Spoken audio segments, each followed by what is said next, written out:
Hey guys, my name's Crew, and today I'm going to be showing you how you can host your own UHC, or Ultra Hardcore, in vanilla Minecraft. Takes no plugins, only takes about 5 to 10 minutes. 5 minutes if you know what you're doing, 10 minutes if you need to figure it out a bit. But anyway, it's super simple to do, and it's really easy to set up, especially with the new 1.8 update with the world border and stuff. Really easy to do. It doesn't require any other programs, just a few commands. So let's get started, shall we? Here we go. So the first thing you're going to want to do is type in /game rule do daylight cycle and false. So what that does is it stops the sun from moving wherever it is, and I'm just going to tell it to stop moving right there, and we can tell it to start moving again once the game starts. Now what we're going to want to do is type in /game rule natural regen false. Obviously, if you guys know what UHC is, it's basically, why aren't you loading, tree? It's basically you're spawned in an area and you're spawned away from each other or in teams, and your job is to go and kill each other. But the whole catch is there's no natural regen, so you have to heal from, you know, golden apples or health potions. So natural regen's off. You don't heal from food naturally. So that's that. The next thing you're going to want to do is add teams. That's scoreboard teams add. And I just like making the team name the color of the team. So the first teams I'm adding is red. So that's that. If you guys aren't planning to play in teams, I still advise making a team for each player. That way each team, or each person that's playing, has a different color when they see each other. So that's that.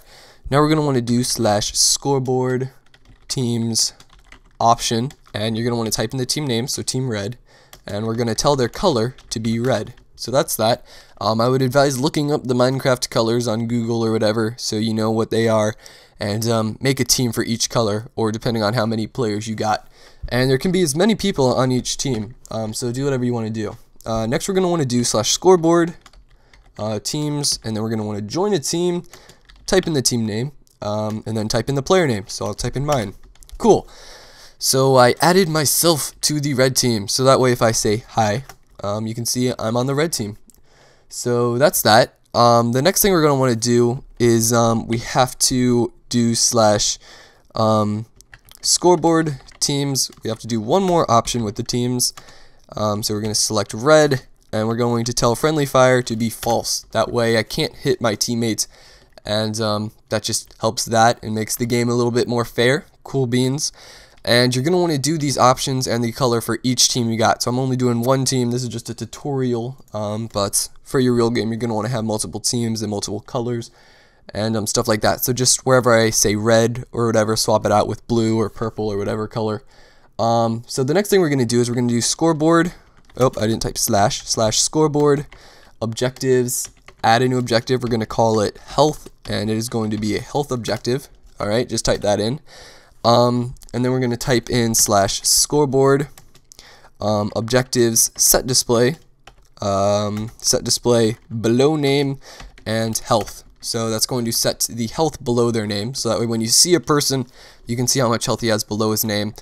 Also, forgot to mention this at the beginning, but down in the description there's a paste bin with all of these commands. So if you don't want to type them in, or you can't type them in that fast, then down in the description you can just copy them or whatever. So next we're going to want to do /scoreboard objectives set display list and health, and that way when you push tab it tells you how much health each player has. I'm in creative, so I don't have that right now.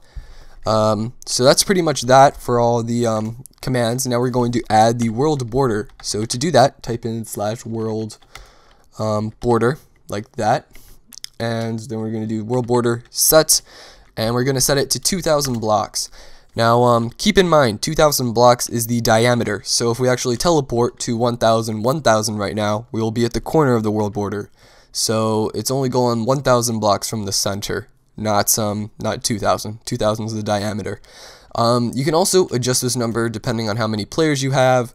I find this number to be good, not too big, not too small, and yeah. So now we're going to want to spread the players out. So this is going to want, once everybody joins and once you've added them to each team and stuff, then you're going to want to spread them out. To do that, /spread players, we're going to spread them around the origin, so around 0, 0. Then we're spreading them out to, we're going to spread them out 300 blocks apart and the maximum they can be spread out is 1,000 blocks. 1,000 blocks, like that. So that's that. Then we're going to type in true, and what that true means is we're going to teleport teammates next to each other. So that way, if there's 2 people on the blue team, both of them will be teleported to the same spot. And then we're going to want to say teleport everybody. And boop, we're teleported. I would advise loading your entire world before you do the teleport command like that, or else when you teleport everyone at once, your server's probably going to crash because it's trying to load the entire world at once. But if it does crash, just tell everybody to join back, and then they'll be fine. So yeah, that's that. Now that all the players are spread out across the world, you can turn the sun back on. That's just game rule. Do daylight cycle true, and the sun will start moving again. You're going to want to put yourself back into survival mode. You should be with your teammate or whatever.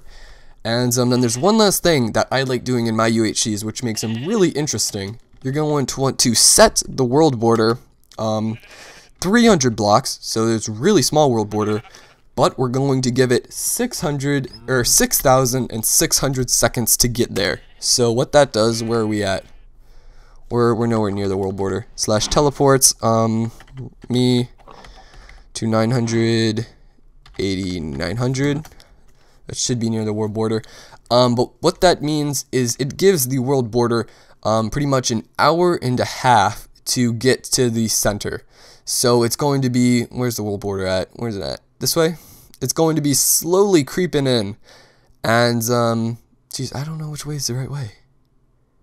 It's going to be slowly creeping in. And, like, while it's slowly moving in, players are having to move towards the center. And that just adds a ton of PvP. So you can see, here it is. Here's the border. And it's slowly moving in. And if you try to go past it, you end up taking damage and stuff like that. So that's just a cool aspect to the game. Look at it. It's coming in. So players, if they spawn towards the outside, they're going to have to try to move their way towards the middle throughout the game goes. So that's just an option. If you don't want to do that, you don't have to. Other than that, that's about everything. Hope you guys enjoyed this video. Hope it helped you out.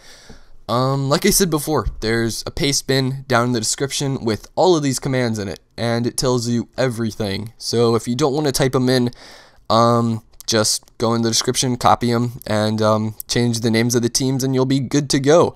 Really simple. Only takes about 5 minutes to set up if you're going super fast. I was going kind of slow. Hopefully let you guys get the point of what's happening. And yeah, other than that, my name's Crew, and I will see you next time.